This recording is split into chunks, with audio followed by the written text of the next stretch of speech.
George creeps up behind the hitman with a crossbow, times his shot to the sound of gunfire, and nails him with one clean hit. The guy's partner doesn't notice a thing. When he finally turns and sees George, he laughs and calls him an idiot, signals his buddy to finish him off, only to be met with nothing but cold contempt from George. The killer hurls a metal barrel at George, and charges in swinging.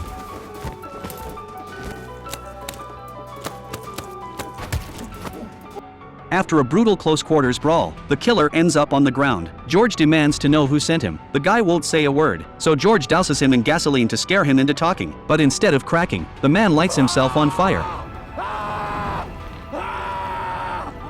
Even George doesn't see that one coming. Just as he's about to search the scene for clues, a squad of heavily armed cops surrounds the shack, claiming their backup. His partner is about to open the door, but George stops him. Backup showing up this fast. Something isn't right. George yells out that the lock is busted. The cops drop the act immediately and pull out a battering ram to break through. George doesn't hesitate. He flips open a hidden hatch under the bed and sends everyone down into a narrow tunnel, then stays behind to hold the line. He grabs his gear and creeps toward the door, flicks the latch open just enough.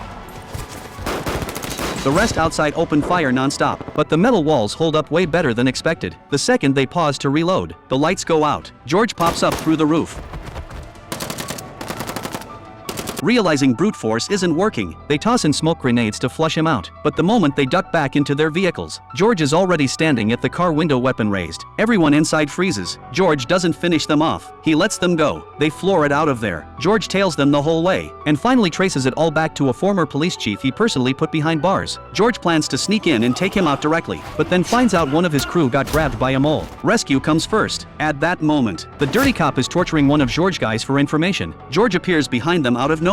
The mole panics and pulls the hostage in front of him as a shield, demands George surrender immediately. George doesn't play that game. He raises his weapon without flinching and puts one right between the mole's eyes. The rest of the crew swarm him like wolves. George knows the noise will draw more enemies, so he bolts for the hilltop, leading a handful of them away from the main group. It doesn't take long before the ones chasing him are gasping for air. George sees his moment, stops dead in his tracks, turns around, and takes them head on.